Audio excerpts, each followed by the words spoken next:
Bulletin के आगाज में आपको खबर दें, शिमाली वजीरिस्तान में सिक्योरिटी फोर्सेस के काफिले पर भारतीय सरपरस्ती में खवारिज का खुदकुश हमला। पाक फौज के 13 जवान शहीद, 3 की जागेगी, उनको पता चलेगा तो ये पता चल जाएगा कि ये हार गए राउंड। तो फिर नरेंद्र मोदी के ऊपर प्रेशर होगा कि कुछ करे और करके दिखाए कि हम जीत के गए या हम तकड़े हैं।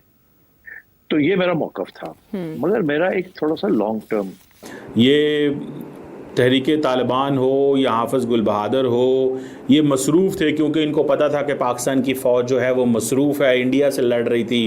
तो इन्होंने बिल्कुल खामोशी इख्तियार की और दाएं बाएं निकल गए और सिचुएशन जो है उसको जांचते हुए समझते हुए उन्होंने ये फ़ैसला किया कि हमें अपनी वो जो मोमेंटम है उसमें थोड़ी सी कमी लेके आनी चाहिए पाकिस्तानी फ़ौज पे हमले करने की। उसकी वजह ये है ताकि पॉज एंड थिंक का मौका मिले दानों को, और हमारे जितने मतलब ये एस्टेब्लिशमेंट, आर्मी एस्टेब्लिशमेंट है या दूसरी इंतज़ामिया वगैरह होती है, हमें बैठ के ये सोचना चाहिए कि ये जितने भी मसाइल पैदा हो रहे हैं ये इनकी मेन वजह क्या है। हमने तो बैठ के यही सोचा कि इन एरियाज़ में जो इन्हें आर्मी के ऑपरेशन हो और दहशतगर्दों को ठिकानों को तबाह किया जाए। फिर हमने सोचा कि ये अफगानियों की जानिब से होगा, हमने अपनी सोच के मुताबिक 17 लाख अफगानियों को यहाँ से वापस भेज दिया। फिर हमने सोचा कि शायद ये इंडिया की तरफ से है तो हमने बलोचिस्तान में इंडिया को क्लेम किया। फिर हमने सोचा ईरान से भी दहशतगर्द आते हैं, फिर हमने ईरान के घर के अंदर पर्सपेक्टिव था जी। उसकी वजह ये थी कि इतनी जल्दी एक फैसला करना कि अब हमने एस्केलेट करना है, क्योंकि अब जो भी इंडिया करेगा वो एस्केलेशन होगी। जहां पहले छोड़ गए थे उससे आगे जाना पड़ेगा, न्यू नॉर्मल वहां से नहीं। हाँ, न्यू नॉर्मल ये जो कह रहे हैं ना, न्यू नॉर्मल का भी एक हायर लेवल होगा, बिकॉज वो पुराना लेवल जो है वो तो पिट गया ना। अब कुछ और करना पड़ेगा जो कि ज्यादा हाई लेवल पे होगा, जिसे हम कहेंगे एस्केलेशन। और फिर काउंटर एस्केलेशन भी होगी। एस्केलेशन को काउंटर करने के लिए हमारी तरफ से भी देयर बी बिगर एस्केलेशन। तो इसको सोच समझ के करना पड़ेगा इंडिया को, मगर इंडिया और ये my friend is posted there, तो उन्होंने मुझे थोड़ी सी इसके बारे में बताई कि ये एक जो शहादतें हुई हैं जिसमें एक सुइसाइड अटैक हुआ है नॉर्थ वज़ीरिस्तान में, बॉम्ब डिस्पोजल जो है एक्टिविटी चल रही थी रोड के ऊपर। और अब मैं आपको क्या क्या कहानियाँ सुनाऊं कि क्या क्या चैलेंजेस जो हैं वो सामना करने पड़ते हैं पाकिस्तान को। और देखें, अफ़गान तालिबान ने रिसेंटली ये कहा था, उन्होंने कहा था कि जनाब ऐसे लोग जो अफ़गानिस्तान में बेस्ड हों वो पाकिस्तान या किसी और मुल्क में जाके हमले नहीं कर सकते। ये उन्होंने अफ़गान तालिबान ने स्टेटमेंट्स जारी की थी। अब सवाल ये होता है कि ये लोग फिर पाकिस्तान पे हमले कर रहे हैं। इनको इस चीज़ का अंदाज़ा है कि यार अगर हम हमले करेंगे तो शायद कोई बेहतरी निकलेगी, शायद हम बहुत पॉपुलर होंगे, शायद हमारी सिचुएशन जो है वो पता नहीं बहुत अच्छी हो जाएगी। मैं उसके स्ट्राइक की हम तो सोच रहे हैं, बट ये लोग नहीं खत्म हो रहे ना। वो कहते हैं रेंगने वाले कीड़े भी खत्म हो जाती हैं, ये नहीं खत्म हो रहे। दहशतगर्द, आप ये दहशतगर्द कह रहे हैं, ये खत्म नहीं होते। अब ये देखना दहशतगर्दी हुई क्यों। अगर हम थोड़ी पिछले तारीख को उठा के देखें तो तकरीबन 1978 में जब हमने कुरान के वास्ते देकर उनको इधर लाया था बलोचों की, अगर उनकी बात करें तो आए हमारे साथ बैठ के बात करें, ठीक है, हम इस मसले का हल निकालते हैं। वो बुकटी फैमिली जब नीचे नहीं वो दूसरे, अच्छा जब वो नीचे आए तो हमने उनको फांसी पे लटका दिया। उसके 9 वो पता नहीं उनका नाम था मीर, पता नहीं कौन था, मुझे नाम भूल रहा है। उसके 9 बेटे थे, हमने कत्ल करके उसकी गर्दनें उसके वालिद को पेश कर दी एज अ तोहफा। अब ये जब हम अपने आवाम से ऐसा सलूक करेंगे तो आप सोच, अब मेरी मिसाल ले लें, अगर मैं अपने घर का फ़र्द हूँ, मेरे वालिद के साथ कोई ज़्यादती होती है, मेरे भाई के साथ कोई ज़्यादती होती है, किसी के साथ भी, क्या मेरे लिए अदारे के लिए या मुल्क के लिए या गवर्नमेंट के लिए मोहब्बत बढ़ेगी या नफरत? यही मसाइल उधर ही हैं सेम। आप ये देखें, मुझे मेरे राय के मुताबिक हम लोग के फौरी बाद जो है वो यूएस प्रेसिडेंट ने ये भी कह दिया कि इजराइल अपनी फ़ौजें वापस बुलाए, दोबारा से कोई मिसाइल स्ट्राइक नहीं होनी चाहिए। जो इसराइल का अटैक था वो एक बहुत बड़ा एग्रेशन था ईरान के खिलाफ। ईरान एक सॉवरेन कंट्री है और एनपीटी जो नॉन प्रोलिफरेशन ट्रीटी है उसके ऊपर उसने दस्तखत किए हुए हैं। उसका प्रोग्राम अभी तक सिविलियन यूजेस के लिए ही था, कोई ऐसी सबूत या शवाहिद मौजूद नहीं थे, IAEA के अपनी स्टेटमेंट्स के मुताबिक भी, कि ट्रांसपेरेंसी नहीं थी, लेकिन वो बम बनाने के करीब भी नहीं थे। बम बनाने के लिए, न्यूक्लियर डिवाइस बनाने के लिए आपको अबव 80% हो जाए तो वो क्रूड सा बम बन जाता है, लेकिन ये जो वॉर हेड्स वगैरह बनते हैं मॉडर्न, ये अबव 90% 94% पे आप जाते हैं एनरिचमेंट में, फिर बनते हैं। वो बिलो 60% पे हैं, तो बम कहाँ से आ गया उनको? तो ये तो अग्रेशन जो था नेतन्याहू का, ये शदीद तरीन अल्फाज में काबिल मज़म्मत है। ज़ाती तौर पे समझता हूँ कि ये इनको हम रिलीजियस मिलिटेंट्स कहते हैं। ये आपको पता है 2 किस्म के चैलेंजेस हैं, एक एथनिक मिलिटेंट्स हैं, रिलीजियस मिलिटेंट्स हैं। तो हमें ये दोनों टारगेट कर रहे हैं। हमारे पास चॉइस बड़ी थोड़ी है। चॉइस ये है कि सिंपली हमें we have to hit them back and we have to hit them where the threat is coming from.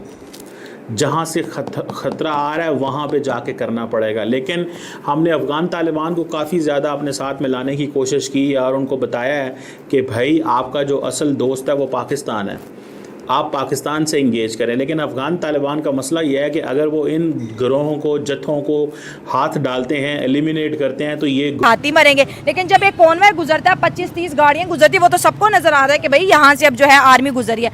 तो दहशतगर्दों को निशाना बनाना तो बहुत ईजी हो जाता है, लेकिन फिर अगर रिवर्स ऑपरेशन आर्मी करेगी तो वो इम्पॉसिबल हो जाता है, क्योंकि देहातों का रुख वो नहीं कर सकते ना, वो एक आम शहरी को नहीं टारगेट कर सकते। देखिए, जब भी ऐसी चीज़ हो तो आर्मी को ऑब्वियसली अटैक करना चाहिए, इन चीज़ों को ख़त्म करना चाहिए।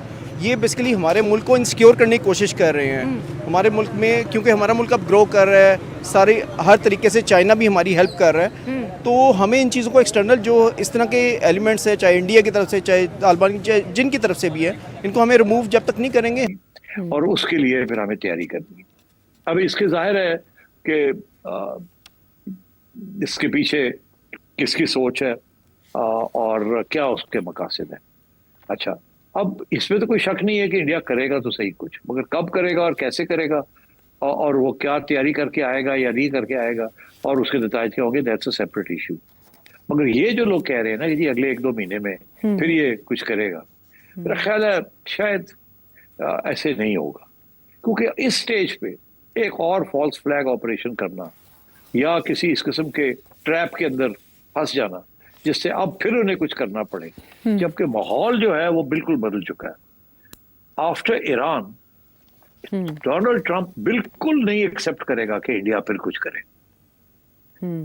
पहले भी डोनाल्ड ट्रंप ने एक्सेप्ट नहीं किया था, उसके और जल्दी से सीज फायर करा दी। एक ग्रुप भी नहीं है, ख़ास तौर पे गुल बहादुर का जो ग्रुप है ये भी नहीं है, तो वो समझता है कि हमें वहीं रहना चाहिए जहाँ पे हम खेल रहे हैं। So what I understand and what I have realised over the period of time, मुझे ये लगता है कि कहीं ना कहीं पे किसी न किसी माइंडसेट में, किसी न किसी फ्रेमवर्क के अंदर पाकिस्तान को थोड़ी सी जंग जो है वो अफ़गानिस्तान के अंदर भी लेके जानी चाहिए। गो कि पाकिस्तान ने अफ़गान तालिबान को मैनेज किया है, उनको कहा है कि भाई बाज़ आ जाओ, बाज़ किस चक्कर में आ जाओ, उनको पैगाम भेजा है थ्रू चाइना के साथ। हमने उनके साथ राब्ते किए हैं, चाइना और हमने आपस में मिलके एक ट्राइलैटरल ग्रुप बनाया, पाकिस्तान, अफ़गानिस्तान, चाइना। इसी तरह पाकिस्तान, जिस तरह बांग्लादेश, चाइना हमने ग्रुप बनाया है। तो हम चाइना को खित्ते के अंदर अपने इन्फ्लुएंस को इस्तेमाल करने के लिए चाइना को पाकिस्तान बहुत एक्टिवली यूज़ कर रहा है, और चाइना हम डेवलपिंग कंट्री नहीं बन सकेंगे। हमें इनसिक्योरिटी है इंडिया से, हमें इनसिक्योरिटी है अफगानिस्तान से। भाई टीटीपी का मुद्दा से आप देखिए 17 लाख अफगानियों को हमने इस टीटीपी की वजह से बाहर निकाला कि भाई हमारे सिक्योरिटी को थ्रेट है, क्योंकि आप उनको क्लेम नहीं करते हो, ठीक है। फिर इंडिया से हमें मसला रहते हैं कि भाई बलोचिस्तान में BLA को कौन फंडिंग कर रहा है, ऐसे ही है। इंडिया हर टाइम हमारे साथ कोई ना कोई ऐसे पंगे करता रहता है। इंडिया में कश्मीर में कुछ हो जाए वो सीधा पाकिस्तान, बिल्कुल पाकिस्तान को। तो सर ये सब मसलों का वो इंडिया का हर जगह कहना है कि भाई क्रॉस बॉर्डर टेररिज्म नहीं चलेगा, टेररिज्म नहीं चलेगा, पाकिस्तान बोल रहा टेररिज्म नहीं चलेगा, अफगानिस्तान बोलता है मैं तो इतना इनोसेंट हूँ, मुझे तो कुछ पता ही नहीं है ना, मैं तो खुद अपने मसलों में हूँ। तो जब ये हर जगह दहशतगर्दी है तो ये कंट्रीज मिलके बात करके इन चीजों को, में जो एक फोर्स है, न्यूक्लियर पावर है, या जिसकी 10 लाख तवाना तगड़ी फौज है, जिसने अभी इंडिया को भी मारा है, वो पाकिस्तान है। या दूसरी तरफ देखें तो आपको एक हमारा पूरी मुस्लिम उम्मा का एक मरकज़ है मोहब्बत के लिए, वो है सऊदी अरेबिया। और एक सेकंड आपकी जो पावर है इस रीजन के अंदर वो है टर्की। तो सऊदी अरब टर्की और पाकिस्तान ये नेतन्याहू और मोदी जैसे लोगों के निशाने पर होंगे। हमें तीनों को मिल के अपनी हिकमत अमली बनानी पड़ेगी और चाइना के साथ मिल के इन तीनों ममालिक को अपना एक सिक्योरिटी अलायंस बनाना पड़ेगा। अगर हम इंडिया की बात करें तो अभी रिसेंटली एक जंग लड़ चुके हैं जिसके अंदर कोई ऐसा, हम इसको नतीजा खेज जंग नहीं कह सकते क्योंकि वो बस हम सीज फायर की तरफ चले गए। नतीजा खेज तो है, हमने जीती है वो हारे हैं, ये नतीजा है, उसमें तो कंफ्यूजन ही नहीं है। लेकिन नहीं आएगा नरेंद्र मोदी को। और मैंने ये भी कहा था कि मुझे ऐसे लगता है कि कहीं ना कहीं इनको कोई ना कोई कुर्बानी देनी पड़ेगी क्योंकि आवाम सर मांगेगी। और मेरा ये ख्याल था कि इनका जो फॉरेन मिनिस्टर साहब हैं जयशंकर साहब, उनको फारग करना पड़ेगा किसी न किसी स्टेज पे, बिकॉज ये सारी फॉरेन पॉलिसी जो है डिवाइस की है जो, ये इसमें इनका बहुत बड़ा रोल है। और वो भी इस चीज़ का पता है कि ये अच्छा फ्रेमवर्क है कि जिसमें पाकिस्तान हमारा पार्टनर है, ठीक है, बड़ा पार्टनर है। पाकिस्तान देखें, Pakistan, China, Afghanistan, Pakistan, Bangladesh, Afghanistan, Pakistan, China, Iran, ये वो ममालिक हैं जिनके साथ हर जगह हम चाइना के साथ इंगेज हैं। और चाइनीज़ को इस चीज़ की समझ लगी है कि यार पाकिस्तान से इंगेज करना है तो ये ट्राईलैटरल्स कोई सिस्टम हमें बनाने की ज़रूरत है। So I think that is which is important, that is where I do find the thing.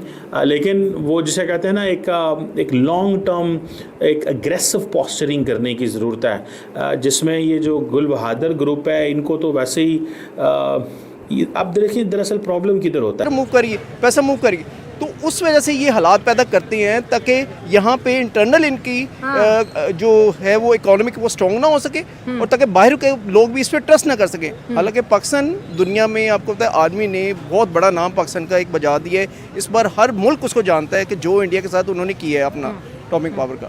तो इंशाल्लाह ये चीज़ें भी इंशाल्लाह हमारी आर्मी ऐसे ऐसा कंट्रोल करती है। इंडिया का नाम नहीं, एक बड़ा इंपॉर्टेंट सवाल है। इंडिया के अंदर आर्मी पे अटैक होता है, अवाम पे अटैक होता है, वो सीधा पाकिस्तान का नाम लगा देते हैं पाकिस्तान के ऊपर।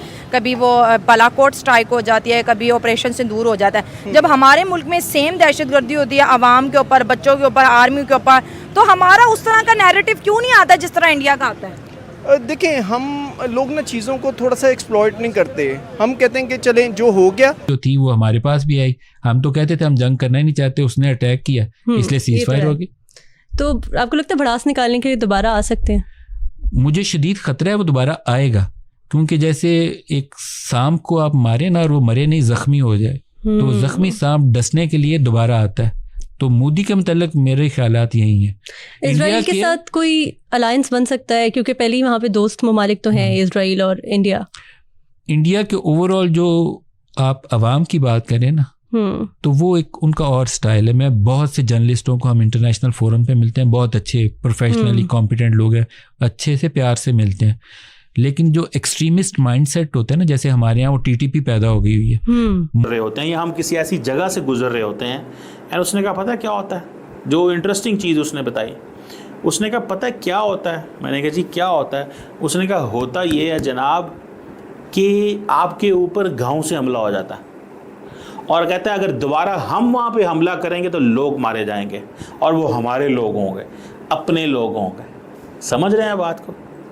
हमारे लोग होंगे, अपने लोग होंगे। वो कहते हैं कि वो मारे जाएंगे, तो वो किसी कीमत के ऊपर इस चीज़ पे पाकिस्तानी फ़ौज ये कहती है कि अगर हमने गांव पे तो नहीं हमला कर सकते, क्योंकि हम हमला करेंगे तो आम बंदा मारा जाएगा। वो टारगेट हमारे देश में पुलवामा वाला जैसे अटैक हुआ था उसकी लेकर पाकिस्तानी मीडिया बहुत ही ज़्यादा उछल कूद मचा रही थी और पाकिस्तानी पब्लिक बहुत ही ज़्यादा खुशी मना रहे थे। सेम इसी प्रकार आज पाकिस्तान में पुलवामा जैसा अटैक हुआ है और पाकिस्तानी के 16 से ज़्यादा शहीद ठोके गए हैं। ये पाकिस्तानी मीडिया अपने आप को बहुत ही बड़ा समझ रहे थे। अब पाकिस्तानी मीडिया घुटने पर आने वाली है। भारत, अमेरिका और इजराइल तीनों देश एक साथ हो जाएंगे तो पाकिस्तान की घुटने पर आना पड़ेगा। और पाकिस्तानी बहुत ही ज्यादा उछल कूद मचा रही थी। पाकिस्तानी सोच रही थी कि हम भारत से सीज फायर कर लिए हैं तो भारत से हमें भारत हमें भारत हमसे डर गया है और भारत को हम डरा दिए हैं। ये पाकिस्तानी 2 कौड़ी की, इनके पास 1 रुपए की औकात नहीं है और ये भारत की डराने की बात करते हैं। जब से इनके आज इनके 16 जवान आर्मी के ठोके गए हैं तब से पाकिस्तानी की इतनी ज्यादा, ये मिनिस्टर पाकिस्तान का PM किसी से भी अपनी मीडिया पे भी नहीं बताता है कि हमारे 16 जवान ठोके गए हैं और ये इतनी चुपचाप रहता है और ये पाकिस्तान का मीडिया सोचता है कि हम बहुत ही बड़ा हैं और पाकिस्तानी की मीडिया किसी को कोई बात बताता नहीं है। ये पाकिस्तानी मीडिया सिर्फ दूसरों का मजा लेने के लिए आते हैं और पाकिस्तान हमें भारत को धमकी दे रहा था, मोदी जी को धमकी दे रहा था कि हमारा पानी लौटा दो नहीं तो हम तुम्हें उड़ा देंगे। मोदी जी ने साफ साफ कह दिया तुम पाकिस्तानियों को हम नक्शे से गायब कर देंगे, तुम्हारी एक पैसे की औकात नहीं है और हमसे बात करते हो। मोदी जी ने जब से इन पाकिस्तानियों को धमकी दिया है ये पाकिस्तानी अब घर में से बाहर नहीं निकल रहे हैं और ये पाकिस्तान का पीएम और आर्मी चीफ बहुत ही ज्यादा उछल कूद मचा रहे थे। आर्मी चीफ बोल रहा था कि भारत हमारा पानी लौटा दो नहीं तो मोदी जी हम तुम्हें एक कर देंगे, मोदी जी हम तुम्हें छोड़ेंगे नहीं, और मोदी जी ने तो पानी नहीं लौटाया। अब ये पाकिस्तानी खुद ही अपने आप ये दब से इनके पास एक बूंद भी पानी नहीं बचा इन पाकिस्तानियों के पास। और पाकिस्तानी की आर्मी आज पुलवामा जैसा पाकिस्तान में भी हो गया था, जिस प्रकार हमारे भारत में हुआ था उसी प्रकार आज पाकिस्तान में हुआ है और पाकिस्तानी मीडिया बहुत ही ज्यादा खुशी मना रही थी और उस खुशी का आज पाकिस्तान में मातम छाया हुआ है। पाकिस्तान के पूरी की पूरी पब्लिक एकदम से मातम में है और ये पाकिस्तान की मीडिया भी बहुत ही ज्यादा उछल कूद मचा रही थी। जब भारत में पुलवामा जैसा हुआ था वैसे ही आज पाकिस्तान में हुआ, तो पाकिस्तान की मीडिया आज कुछ नहीं बोल रही है और पाकिस्तान की मीडिया आज एकदम चुप से बैठी हुई है। पहले बहुत ही ज्यादा भारत को लेकर पाकिस्तानी मीडिया बहुत ही ज्यादा उछल कूद मचाती है, मगर सेम उसी प्रकार हुआ।